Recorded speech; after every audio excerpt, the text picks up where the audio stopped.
Reddit has become a place for people to come and share their horrifying experiences they've encountered, most commonly on the r/nosleep subreddit, and today, we'll be going over some of the experiences people have shared on this community. From a single man one day waking up and realizing he now has a wife and an 8-year-old son, to a man slowly realizing that the father he knew might not be who he says he is. So without further ado, these are their stories. The people upstairs won't stop singing happy birthday. It's been 5 hours. I don't usually work on Sundays, but I need some extra cash, so I took an early shift. I came home at around 2 p.m. I live in the apartment building. My apartment is on the first floor, along with another one that belongs to this dude who's rarely home. There's Miss Rogue's place on the ground floor, and then the second floor has 2 other flats. One owned by an elderly couple and the other by this family I don't really see that often, directly above me. Sometimes I hear the kids in the morning moaning about having to get ready to school and then stomping down the stairs. Sometimes I hear hushed voices and dishes clattering. After 10 p.m. everything usually goes quiet. I got to my door and, as I was searching for my keys in my bag, I could hear voices upstairs. They were in hushed and little tense, stretching the words and mixing them together. I couldn't really make out what they were saying, but they seemed to be talking about something really important. Now, keep in mind that I've never seen these people before. I assumed they were a family because I kept hearing the kids and sounds that I generally attribute to a family home. But it's not like I personally met them, I just assumed. Anyways, as I said, I finally got a hold of my keys and unlocked the door, yet I didn't immediately step inside after I opened it. I don't know why I let it swing open and remained there listening for a second or two, but I'm somewhat glad I did. The moment the door was heard, the voices upstairs stopped, completely, as if they were listening to me now. I remained still. We all studied the silence for a while. I heard a singular step on the stairs above, and that's when my back went cold and my muscles tensed up.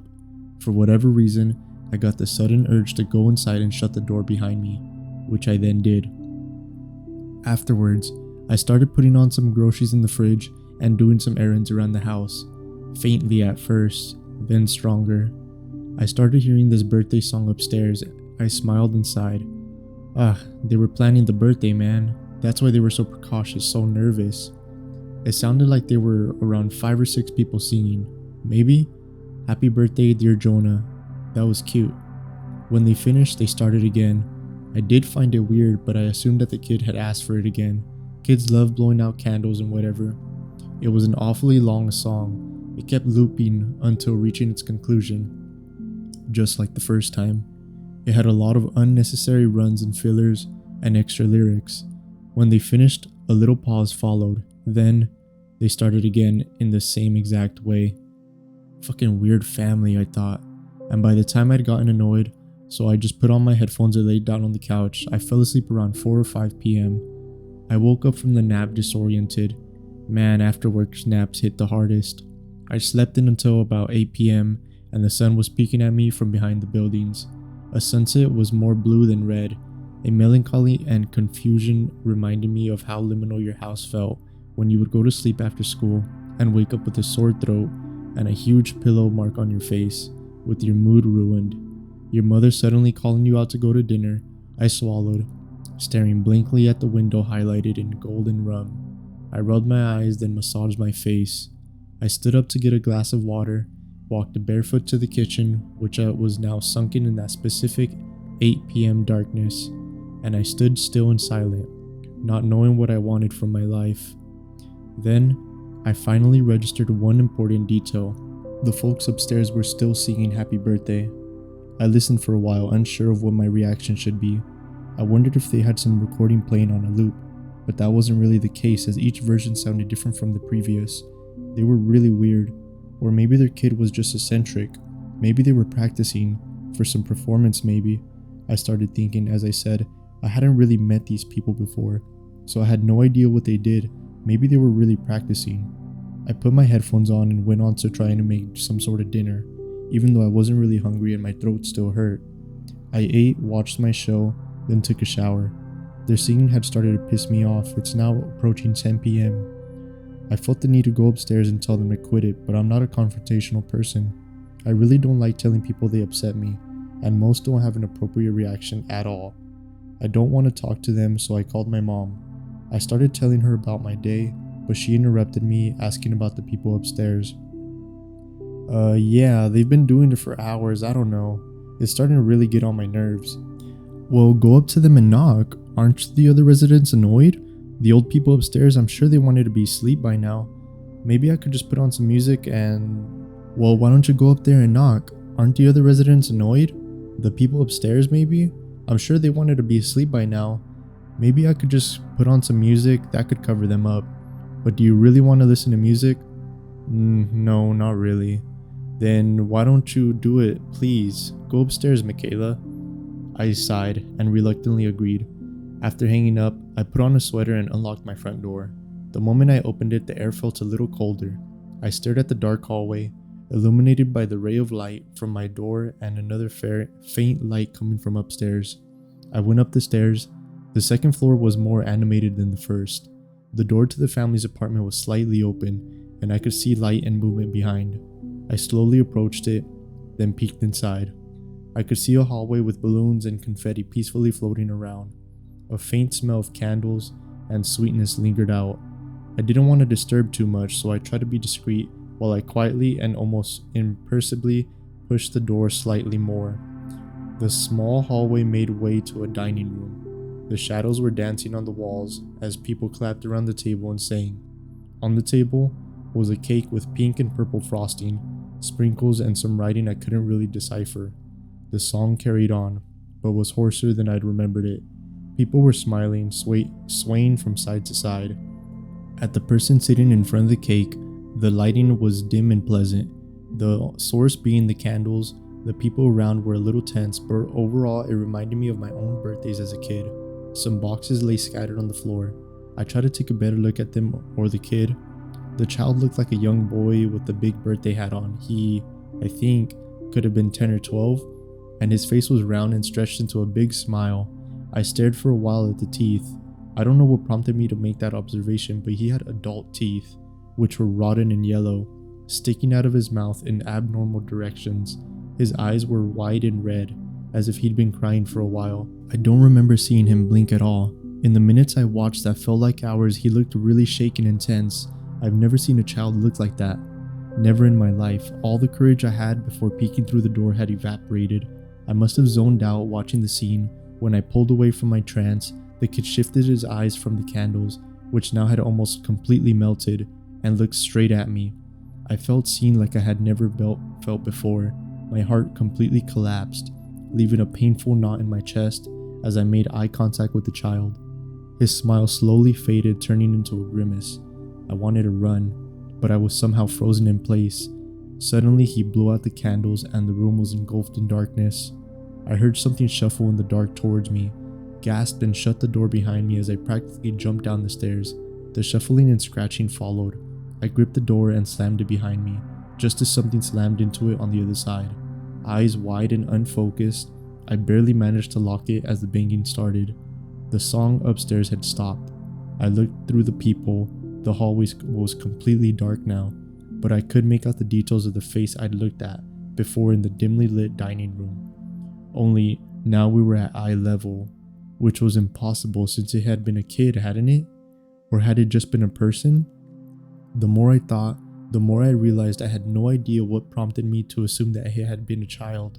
The round face, childish clothing, trying to decipher the memory meant analyzing every detail of that horrible face, a thing I didn't want to do. The banging turned into scratching. I yelled I was going to call the police. My voice died in my throat. The banging was so strong that it was undoubtedly going to break my own door. Suddenly, I heard a distinct sound upstairs. The banging and scratching instantly stopped. It was a door opening, the elderly couple's door. Hey, what on earth are you doing? It's the middle of the night. I watched through the people as the kid, probably not a kid, walked away from my door upstairs. Quit it before I call the police. It's enough I have to hear your kids' tantrums every day, lady, but... The voice abruptly stopped. I listened, barely breathing. No scream, no sound, nothing. Faint scratching, then shuffling, then a faint cry that sounded more like forced sobs. I silently dialed up the police and barely managed to whisper what was going on, afraid that it might be heard. As I was detailing the problem, I looked through the people once again to be greeted by that face, grimaced eyes, bloodshot, sunken into that head. "You're welcome to join next year. That's why we left the door open," came the voice of an adult, out of the face of a 12-year-old. I gasped and ducked, as if that would have saved me. The police came in an hour and a half later, which was an insanely long amount of time. They went upstairs and sealed off the entirety of the second floor. They refused to give me any details. I had to wait for the headlines and accept some vague answers from the numerous phone calls I'd given. "Miss, there were never kids living upstairs. 2 of them were grown-ups, but 2 of them were pretending to be kids." They refused to tell me what had happened to the elderly people. They barely mumbled something that included kidnapping, massacre, disembowelment. Some of the victims, which had been many, were hostages, made to play along. The presents were just pieces of flesh, toys made of bones, with bows on them. One of them was a teeth necklace. I'm going through a really hard time right now, trying to move all my stuff without having to go to that place too often. I can't sell it, I can't rent it out. Maybe to some true crime fanatic. I moved in with my parents, but I asked them to add extra locks to their doors and windows and security cameras everywhere. They assumed I was paranoid and suffering from PTSD. I let them believe that. However, I watched the security footage of that night, showing the outside of my door. The birthday boy I'd spoken to hadn't gone back upstairs. He just crawled to the window and jumped out. I don't know where he is now. I hope it goes both ways. My neighbors say they've known my son for years. I've never had children. How old must he be now? 8? 9? I stared at my neighbor, unsure what she was asking. She read the confusion on my face. "You're a cute little guy. I saw him biking down the lane earlier. He must be old enough for grade 4 now, right?" Miss Babbage was a bit old on the older side, but I never thought she'd shown signs of dementia. Not until now. I wasn't exactly sure what to say. She proceeded to stare at me, tilted her head, as if I was the one misremembering. I awkwardly opened my mouth. "Oh, right, my little guy." She brightened. "Yes, he must be in grade 4, right?" "Sure, yes, he is." "What a cute little guy," she said, and returned to watering her flowers. It was an odd, slightly sad moment. I wondered if her husband had seen glimmers of this too. I could only hope that this was a momentary blip and not a sign of anything Alzheimer's related. I took the rest of my groceries out of my car and entered my house. I had a long day of teaching and I just wanted to sit back and unwind and watch something light on TV. But as soon as I took off my shoe, I smelled it. Something burning on the stove. Something burning with lots of cheese on it. What the hell? I dashed over to the kitchen and almost fell down, partially because I was wearing only one shoe, but also because there was a scrawny little boy frying Kraft dinner. I let out a half scream, but very quickly I composed myself into the same assertive adult who taught at a university. "What? Excuse me, who are you? What are you doing here?" The boy's blonde, willow-like hair whipped around his face as he looked at me with equal surprise. "Papa, what do you mean? I'm here. He was a scared, confused child, and I couldn't quite place the bizarre inflection of his words. "Do you want some, Papa? Have some. Was that a Russian accent? It took me a second to realize he was wearing an oversized shirt that looked just like mine. Was he wearing my clothes? I held out my palms like I would at a lecture, my standard "everyone settle down" gesture, and cleared my throat. "I'm sorry, I don't know who you are or what this is." The boy widened his eyes, still frightened by my intensity. He stirred with the food with a wooden spoon. "It's KD, Papa, your favorite, chili cheese kind, don't you remember?" His name was Dmitri, and he claimed to be my son. Apparently at some point there had been a mother, but he didn't remember much about her. He only remembered me. "You've been Papa my whole life, Papa." I tried having a sit-down conversation. In fact, I tried to have many sit-down conversations, where I explained to Dimitri that this would be impossible, but it always ended with him clutching me and impassioned tears, begging me to remember him. The confusion only got worse when my mother called. "How's my grandson doing?" she asked. I don't know how to reply. The conversation grew awkward and tense until eventually I clarified my whole predicament. "Mom, what are you talking about? I don't have a son. I've never had a son." My mother gasped a little, then laughed and scolded me, saying I shouldn't joke around like that, because of course I've always had a son, a smart little guy who will be celebrating 9 this weekend. I hung up. I stood petrified in my own kitchen, staring at this strange, expectant Slavic child. For the next 10 minutes, all I could do was ask where his parents were, and he just continued to act frightened, like any authentic kid might, and replied with the same question. "How did you forget me, Papa?" My method wasn't getting me anywhere, so I decided to play along. I cleared my head with a shot of espresso. I told him my brain must be scrambled from overworking, and I apologized for not remembering I was his father. He brightened immediately. "It's okay, Papa, it's okay." He gave me a hug. "You always work so hard." The tension dropped further as Dimitri finished making the noodles and served himself some. I politely declined and watched him eat, and he watched me watch him eat. "So you're okay? You're not angry?" His accent was so odd. "No," I said, "I'm not angry. I'm just a little scrambled." His eyes shimmered, looking more expectant. "So we can be normal now?" A wan chill trickled down my neck. I didn't really know what to say, but for whatever reason, I did not want to say yes, we can be normal now, because this was not normal. Far from it. This child was not my son. He started playing with his food and quivered a little, like a worried mouse seeking assurance. "Everything will be fine," I eventually said. "No need to stress, enjoy your noodles." To my shock and dismay, I discovered that Dimitri also had his own room. My home office had somehow been replaced by a barren, clay-walled chamber filled with linen curtains, old wooden toys, and a simple bed. The smell of bread and earth wafted throughout. I watched him play with his blocks and spinning tops. For about half an hour, he started to yawn and say he wanted to go to sleep. It was the strangest thing tucking him in. He didn't want to switch to pajamas or anything. He just sort of hopped into his straw bed and asked me to hold his hand. Dimitri's hands were cold, slightly clammy little things. It was very bizarre, comforting him like my own son, but it appeared to work. He softened and laid still. He didn't ask for any lullaby or bedtime story. He just wanted to hold my hand for a minute. "Thank you, Papa. I'm so glad you're here. So glad you can be my Papa. Good night." I inched my way out of the room and watched him through the crack of his door. At about 9:30, he gave small, childlike snores. He had fallen asleep. Cautiously, I called Pat, my coworker with whom I shared close contact. She had the same reaction as my mother. "Harlan, of course you have a son. From your marriage to Svetlana." "My marriage to who?" "You met her in Moscow when you were touring Europe?" It was true that I had guest lectured 15 years ago across the UK, Germany, and Russia.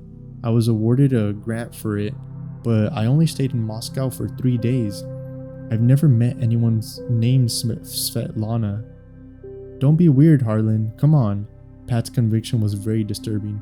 "You and Svetlana were together for many years." "We were? How many?" "Look, I know the divorce was hard, but you shouldn't pretend your ex-wife doesn't exist." "I'm not pretending, I'm being serious. I don't remember her." "Then get some sleep." I sipped on my second espresso of the night, but I have slept. I'm fine. "Well then, I don't get what the joke is. Knock it off, it's creepy." "I'm not joking. I'll see you tomorrow for the birthday." "Birthday?" "Yes, your son's birthday. Jesus Christ. Good night, Harlan. Get some sleep." I didn't sleep that night. My efforts were spent scouring the filing cabinets and drawers throughout the house. I had credit card bills covering school supplies, kids' clothing shops, and costlier groceries. I even had pictures of Dimitri hung around the walls from various ages. It's like everything was conforming to this new reality. The harder I looked for clues to disprove my fatherhood, the more evidence I found confirming it. It was Dmitri who woke me up off the living room couch and said Uncle Boris was here. Uncle Boris? I peeked through the window and could see a very large, blonde man smiling back at me. Behind him was a gaggle of other relatives, all speaking Russian to each other. Hello, Harlan, the blonde man's voice penetrated past the glass. We are here for birthday. They all looked excited and motioned to the front door. They were all wearing tunics and leggings, traditional birthday clothes or something. I was completely floored. I didn't know what to do, so I just sort of nodded. I subtly slinked back into my kitchen. Dmitri came to pull my arm. Come on, Papa, we had to let them in. I don't know any of them. Yes, you do, Papa. It's Uncle Boris. Uncle Boris. I yanked my hand away. It was one thing to pretend I was the kid's dad for a night. It was quite another to let a group of strangers into my house first thing in the morning. Dmitri frowned. I opened the door. Wait, hold on. I grabbed Dimitri's shoulder. He turned away. Let go. I tried to pull him back, but then he dragged me into the living room again. Our struggle was on display for everyone to see. Boris looked at me with saucer eyes. Dmitri pulled harder, and I had no choice but to pull harder back. The boy hit his head on the table as he fell. Boris yelled something in Russian. Someone else hollered back. I heard hands trying to wrench open my door. Dmitri, stop, I said. Let's just take a minute to... You're hurting me, Papa. My front door unlocked. Footsteps barreled inside. I let go of my son and watched 3 large Slavic men enter my house with stern expressions. Dmitri hid behind them. Is everything okay? Boris peered down at me through his tangle of blonde hair. Yes, sorry, I said, struggling to find words.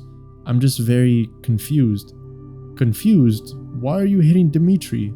The little boy pulled on his uncle's arm and whispered something into his ear. Boris' expression furrowed, but before I could speak further, a slender pair of arms pushed aside all of the male figures and revealed a woman with unwavering bloodshot eyes. Something in me knew it was her. Svetlana. She wore a draped brown sheet as a dress, with skin so pale I could practically see her sinews and bones. It's like she had some extreme form of albinism. Harlan, she said, somehow breaking my name into 3 syllables. Har-li-an. I've never been so instinctively afraid of a person in my life. It's like she had weaved herself out of the darkest edges of memory. I saw flashes of her holding my waist in Moscow, outside Red Square, flashes of her lips whispering chants in the shadow of St. Basil's Cathedral. Svetlana held Dmitri's shoulder, then looked up at me. Just tell him it will be normal.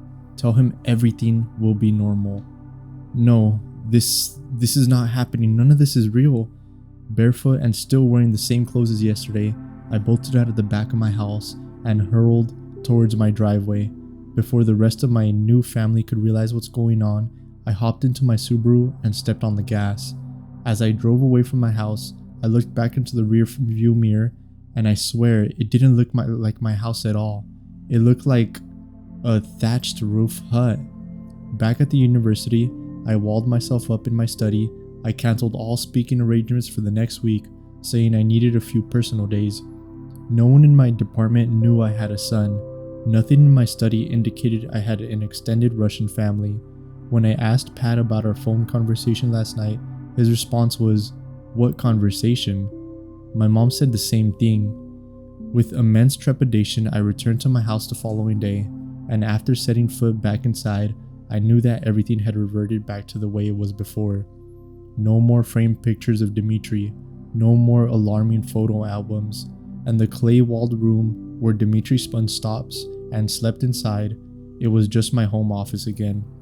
To this day, I still have no clue what happened during that bizarre September weekend, but doing some of my own research, I'm starting to think I did encounter something in Moscow all those years ago, some kind of lingering old curse or stray spirit.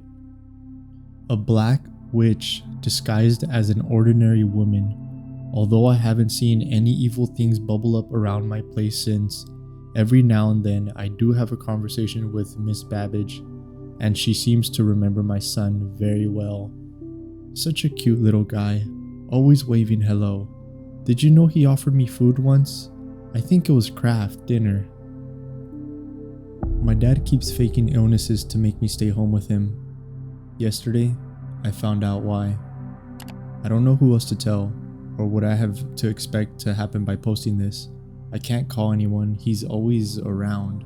I'm writing this on my phone, huddled in my closet, hoping the sound of the old house settling over will cover the frantic tapping of my thumbs. I feel like a little kid again, hiding from monsters. The difference is, the monster thinks it's my dad.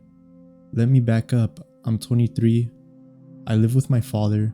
It wasn't the plan, obviously. College, job, my own place, that was the plan. But the economy is what it is, and my mom passed a few years back, and he's been getting on in years. He's retired, and his pension is just enough to keep the lights on in this old house. It wasn't a bad arrangement.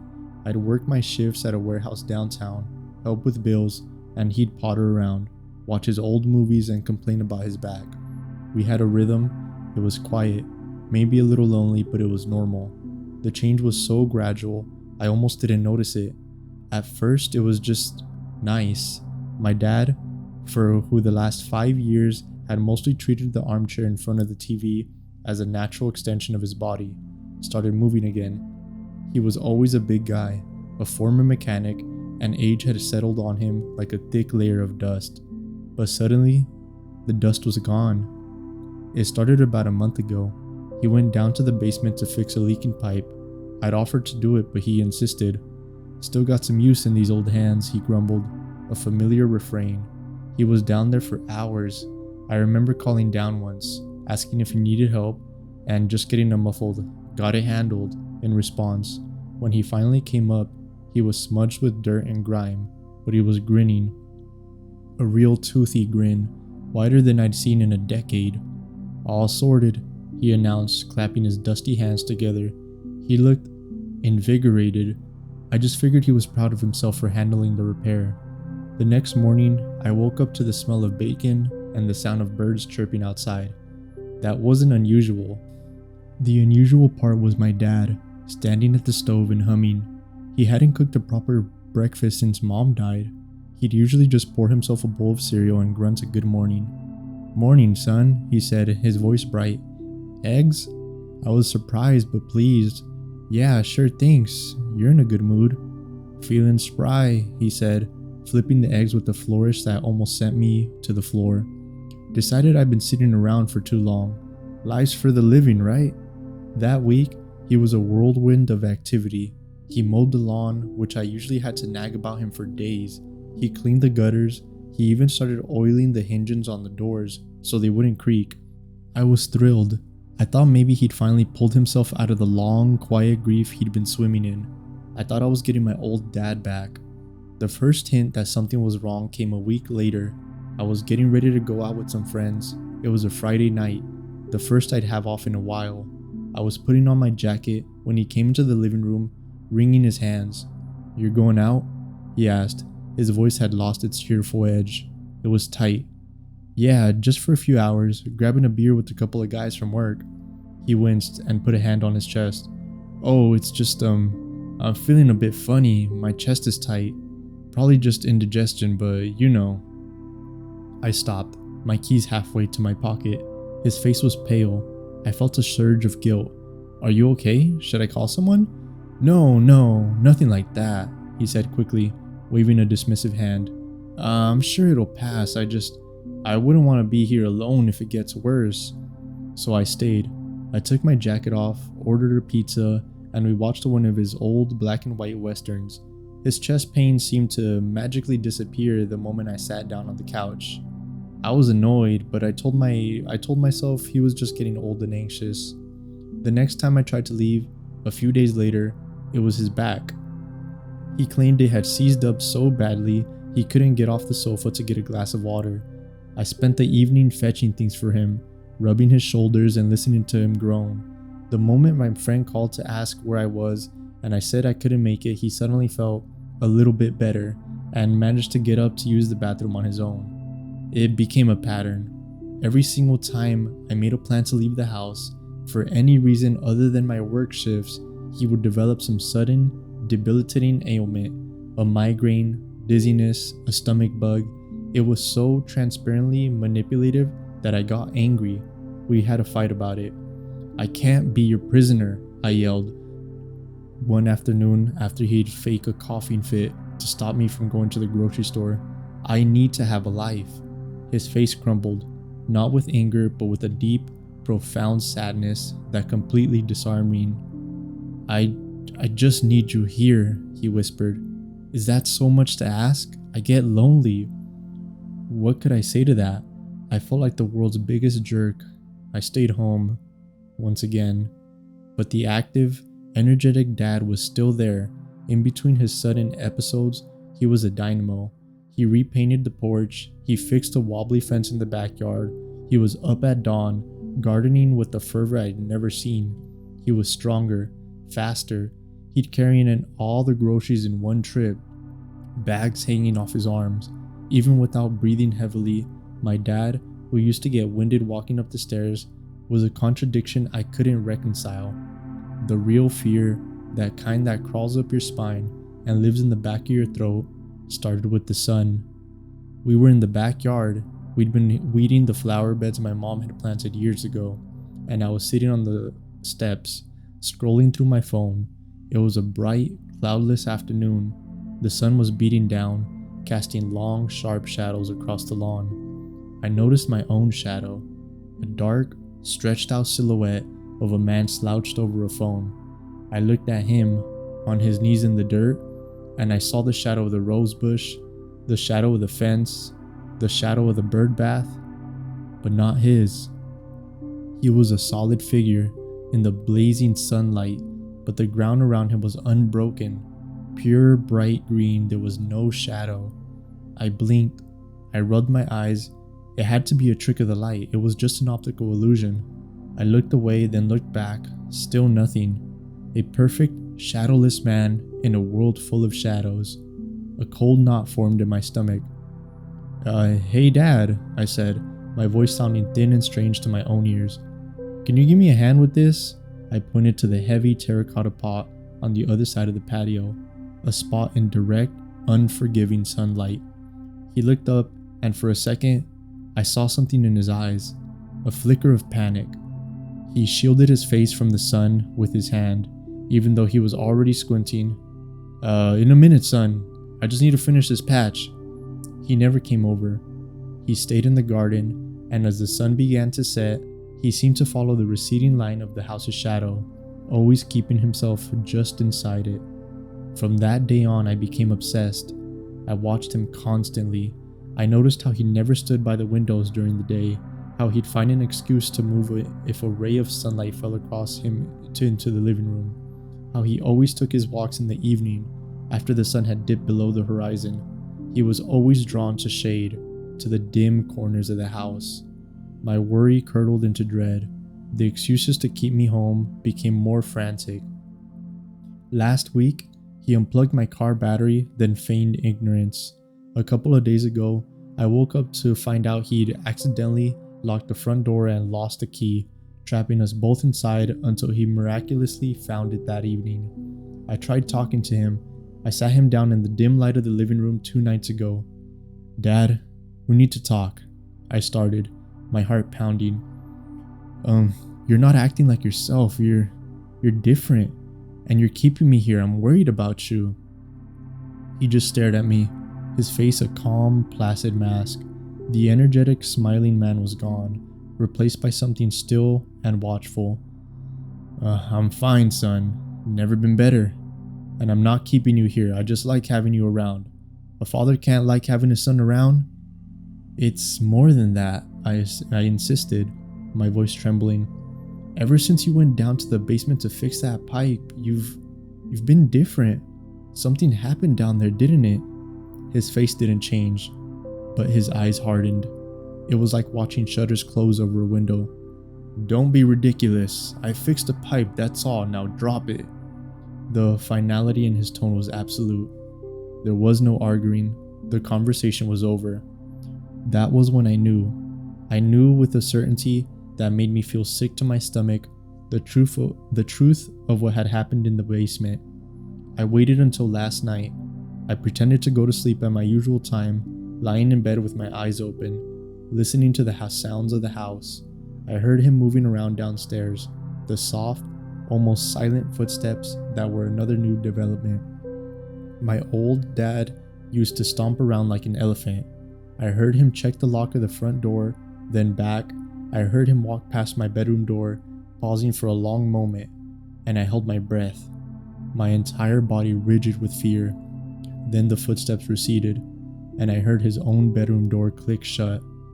I waited for what felt like an eternity, counting the seconds, listening to the old house groan and creak around me. Finally, when I was assured he was asleep, I slipped out of bed. I didn't turn on any lights. I crept down the stairs, my every step a calculated risk. The basement door was at the end of the hall. It was always cold around it. I turned the old brass knob, cringing at the loud click of the latch. I pulled it open and was hit by a wave of cold, damp air that smelled of wet earth and something metallic and vaguely sweet, the smell of decay. My phone was my only light. I switched on the flashlight, the beam cutting a nervous, trembling path down the rickety wooden stairs. I went down, one step at a time, my ears straining for any sound from upstairs. The basement was as I remembered it.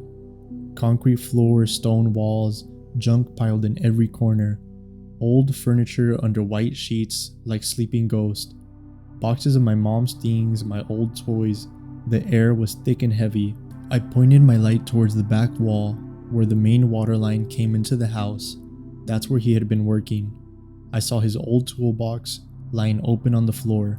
A pipe wrench was next to it, and the section of copper pipe he'd been working on looked new, clean.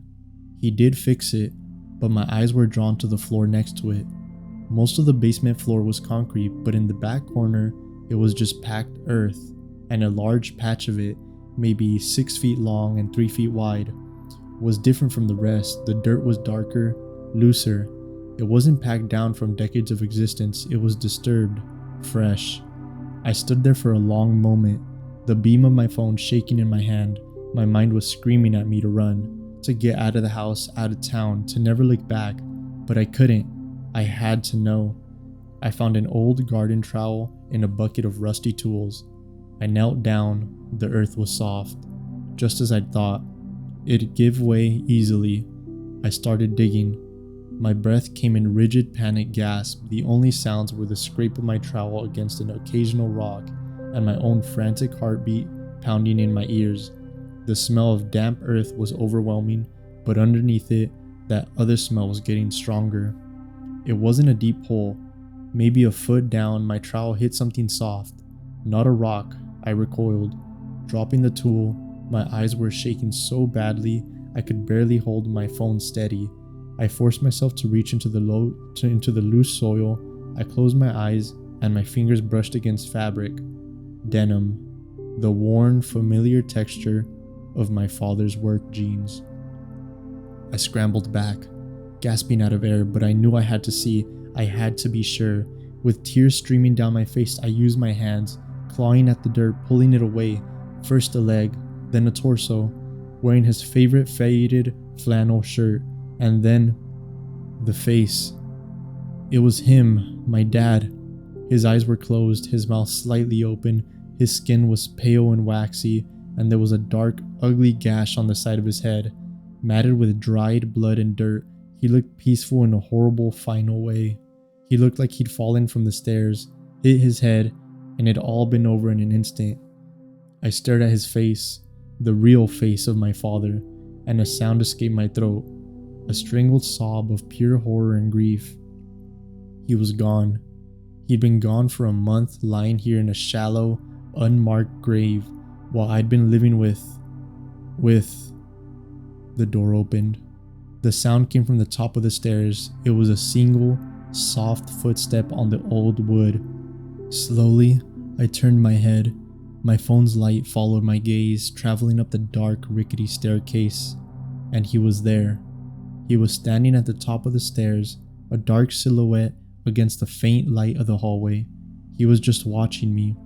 I couldn't see his face, but I could feel his eyes. I was frozen, kneeling in the dirt next to my father's corpse, a cornered animal. He took another step down, then another. He moved with a quiet, fluid grace that my real father had never possessed.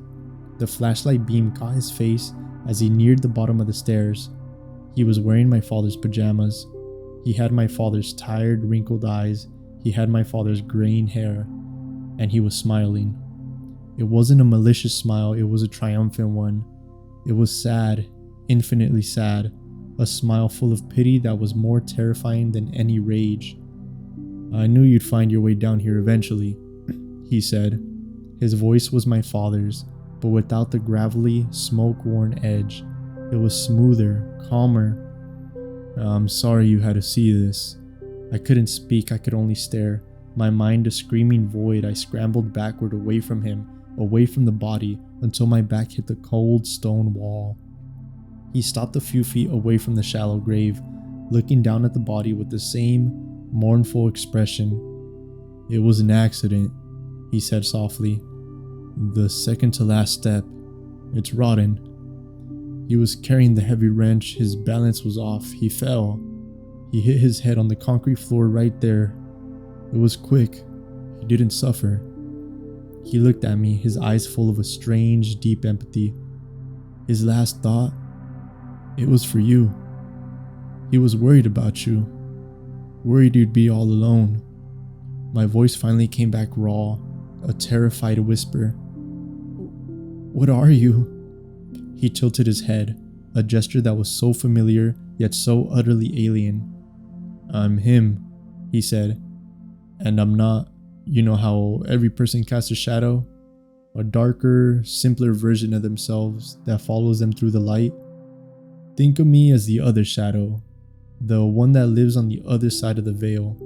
We watch, we exist in the shape of our double, we feel what they feel, their joys, their sorrows, their love."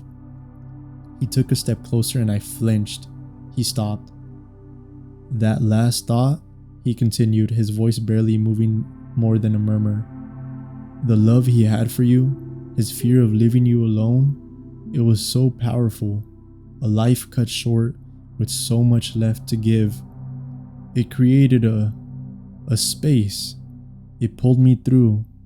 I am his love, his duty, his need to take care of you in given form." He gestured around the basement.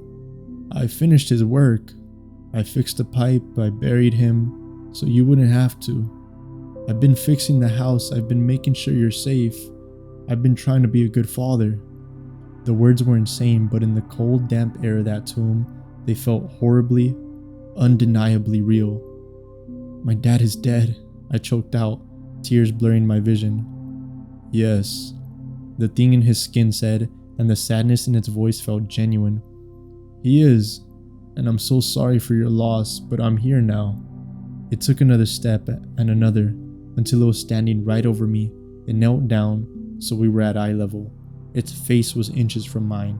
I could see every line, every pore of the face I had known my whole life, animated by something I possibly couldn't comprehend. "He loved you more than anything," it whispered, its breath cold. "And so do I. I'll never leave you. I will take care of you. We can be a family, just like he wanted. Forever." And that's where I am now. He let me go upstairs. He walked behind me the whole way. He's in the living room, watching the television as if nothing happened, as if my real father isn't lying in the dirt downstairs. He's waiting for me. I'm locked in my closet. I know I can't escape. The doors are locked, and he's much stronger than me. He doesn't need sleep. He never get old. He'll never get sick. He'll just be here, taking care of me forever. I can hear him moving. The soft, quiet footsteps are coming down the hall. He's coming to check on me. He's calling my name. It sounds just like my dad.